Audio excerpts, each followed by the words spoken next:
కుంభరాశి వారికి ఒకవైపు ఏలనాటి శని చివరార్ధ సంచార స్థితి జరుగుతూ ఉండగా, విశేషంగా పంచమ స్థానంలో గురు సంచార స్థితి, వ్యయంలో చతుర్గ్రహ సంచార స్థితి జరుగుతూ ఉండగా వచ్చినటువంటి మాఘ పూర్ణిమ రవి పుష్యార్క యోగాన్ని ఎలా పొందాలి, గ్రహదోషాన్ని తొలగించడం వలన రియల్ ఎస్టేట్ వ్యాపారస్తులు, సకలమైనటువంటి సేవా రంగాల్లో ఉండబడిన వారు, ప్రభుత్వ రంగాలుగా ఉండబడిన వారి యొక్క ఆర్థిక ఇబ్బందులను ఎలా అధిగమించాలో ఈ వీడియోలో సవివరంగా సంపూర్ణంగా తెలుసుకుందాం.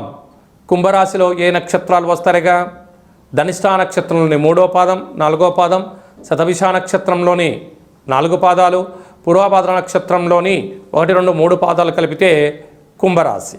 రాశాధిపతి శని భగవానుడు. వీరికి రాశిలోనే రాహు సంచార స్థితి ఉండడం వలన, అంటే వీరికి ఆకలి ఎక్కువ, ఆవేశం ఎక్కువ, ఆలోచన ఎక్కువ, అనంత సంపద కోట్ల రూపాయల్లో రావాలి అనే స్వభావం కలిగి ఉంటుంది. కానీ పెద్దవారు చెప్తూ ఉంటారు, దీపం ఉండగానే ఇల్లు చక్క పెట్టుకోగాలి, పరిస్థితులు అనుకూలంగా లేనప్పుడు మౌనంగా ఉండాలి, ఎదిగే కొద్దీ ఒదిగి ఉండాలని చెప్తూ ఉంటుంది. కనుక ప్రస్తుత కాలమాన ప్రకారంగా వీటన్నిటినీ అనుసరించాలి. 2వ స్థానంలో ధనవాకు కుటుంబ స్థానంలో శని భగవానుడు జలరాశిలో ఉండడం వలన వీరి యొక్క ఆలోచనలు ఊహాతీతం. అంటే 100 కోట్ల వ్యాపారాలు ఎలా చేయాలి, తెలివితేటలు పెట్టుబడులు ఎలా పెట్టాలి, జనాన్ని ఎలా ఆకర్షించాలి, వ్యాపారాలను ఎలా ఆకర్షించాలి, కొత్తదనం ఉత్పత్తులు ఎలా చేయాలి, ఆకాశంలో ఏమైనా స్థలం దొరికితే ఎలా అమ్మేయాలి అనేటువంటి భావన కలుగుతూ ఉంటుంది.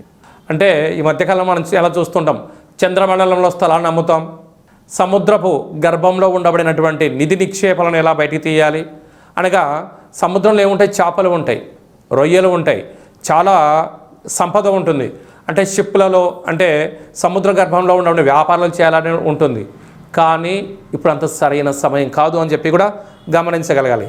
సంతాన స్థానంలో దేవగురు బృహస్పతి మిథున రాశిలో సంచారం చేయడం వలన పిల్లలు, నూతనంగా వివాహమైన వారికి పుత్రిక సంతాన యోగ్యత, ఐశ్వర్యము, ఆనందము, పిల్లల యొక్క భవిష్యత్తులలో మీరు ఉన్నతమైన ఆహ్లాదకరమైన జీవితాన్ని పొందగలుగుతుంటారు.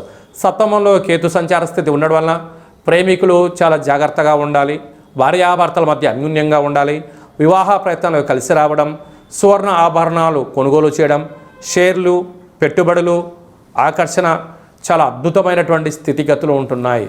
అయితే బంధుమిత్రు స్నేహితులు బ్యాంకులు అప్పులు ఇస్తున్నాయి కదా అని చెప్పి లోన్లు తెచ్చారా విరివిగా, రాబోయే కాలం ఇబ్బందికరం. అడుగుతున్నారు కదా అని చెప్పి మీ యొక్క విలువైన సమయాన్ని, ధనాన్ని ఇచ్చారా, తిరిగి రాకపోగా పోలీస్ స్టేషన్, కోర్టు మెట్లెక్కే పరిస్థితి చాలా అధికంగా ఉంటుందని చెప్పి జ్యోతిర్విజ్ఞానం తెలియజేస్తుంది.